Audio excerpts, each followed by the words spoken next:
Hello friends, कैसे हैं आप सभी। आई होप आप सभी अच्छे होंगे। ये जो आपको पिक दिख रहा है, ये मेरे क्लाइंट ने मुझे सेंड किया। उन्हें ऐसे ही ब्लाउज क्रिएट करवाना है, तो उन्होंने जो मुझे फैब्रिक दिया है, ये उनका फैब्रिक है जो ब्लाउज इसका रेडी होगा। जो ये उन्होंने नेट दिया है, इस फैब्रिक का स्लीप अटैच होगा। तो चलिए इसको कंप्लीट करते हैं। फाइनल तो आपको दिखाते हैं कंप्लीट होने के बाद कि एक किस प्रकार लगता है और इसका फुल कटिंग। इस ब्लाउज को बनाने के लिए आप सबसे पहले क्या कीजिए, जो भी आपका चेस्ट है उसको 4 से डिवाइड कर दीजिए और 2 इंच आप मार्जिन रख लीजिए एक्स्ट्रा, और कपड़े को 4 तह में इस प्रकार फोल्ड कर दीजिए।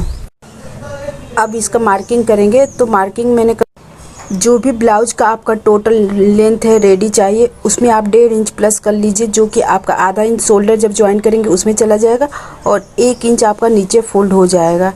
देन उसके बाद गले की चौड़ाई 3 इंच ले लीजिए और इसे हम स्वीट हार्ट नेक में बना रहे हैं और हमें शोल्डर रेडी 1.5 इंच चाहिए। तो इसमें हमने 1 इंच और प्लस कर लिया है, तो 2.5 इंच पे मैंने शोल्डर का मार्क किया है, 6 इंच आर्म होल मैंने मार्क किया है।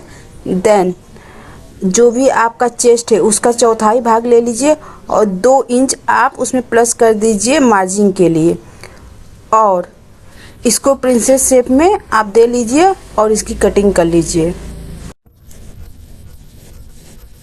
इसमें मेरा फ्रंट और बैक दोनों पल्लू है, तो मैं जब प्रिंसेस कटिंग कर रहे हैं तो इसमें क्या करेंगे, सिर्फ आर्म होल और साइड का कट करके निकालने के बाद एक पल्लू इसमें से निकाल देंगे बैक वाला।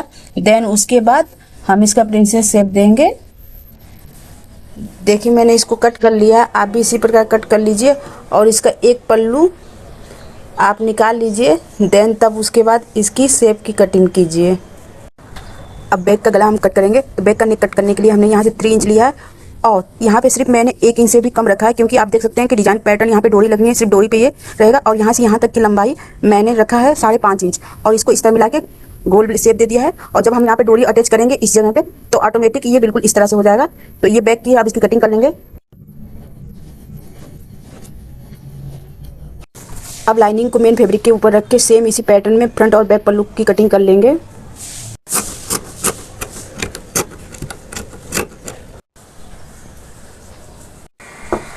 अब करेंगे स्लीव का कटिंग। स्लीव का कटिंग करने के लिए जो भी आपका स्लीव का टोटल लेंथ है उसमें 1.5 इंच प्लस कर लीजिए।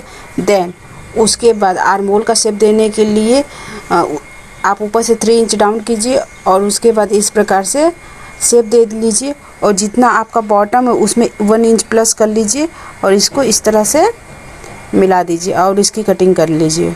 यहाँ पे स्लीव हमारा कट चुका है, अब इसका स्टिचिंग करेंगे। अब सबसे पहले हम क्या करेंगे, डोरी को रेडी करेंगे। तो चलिए हम सबसे पहले डोरी को रेडी कर लेते हैं। यहाँ पे हमने डोरी रेडी कर लिया, अब इसको पलट के सीधा कर लेंगे। यहाँ पे हमने डोरी पलट लिया है, आप देख सकते हैं कि बिल्कुल रेडी हो गया है। अब हमको जितनी लंबी डोरी रखनी है उतना लंबा डोरी रखने के बाद हम क्या करेंगे, यहाँ से करीब 10 इंच तक डोरी को कट कर लेंगे, क्योंकि उसमें डबल डोरी अटैच है। अब इस तरह 4x4 की आप पट्टियाँ रेडी कर लीजिए 16, जो कि चारों में आपका 4-4 अटैच होगा। तो इस तरह 16 आपकी पट्टियाँ रेडी कर लीजिए।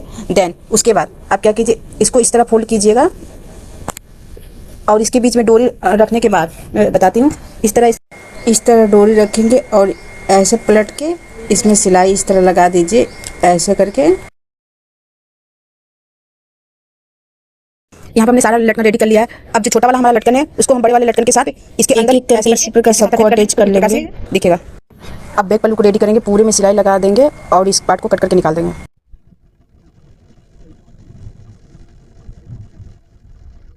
जो हमने डोरी रेडी किया है उसको क्या करेंगे, इसके अंदर इस तरह डाल के इसको लॉक करते हुए और ऐसे सिलाई कर देंगे, बीच से कट लगा के। अब इसको पलट लेंगे।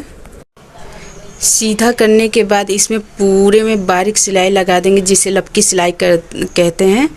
तो चलिए इसको लगा के कंप्लीट करते हैं। अब ब्लाउज के फ्रंट पार्ट को रेडी करेंगे, तो चलिए इसको भी रेडी कर लेते हैं। फ्रंट पल्लू रेडी हो जाने के बाद अब इसका शोल्डर ज्वाइन करेंगे। यहाँ पर हमने शोल्डर ज्वाइन कर लिया है दोनों का। अब जो भी हमारा परफेक्ट मेजरमेंट है उस अकॉर्डिंग हम यहाँ पे चौक से निशान लगा लेंगे और इस पे सिलाई लगा के इसे कंप्लीट कर देंगे।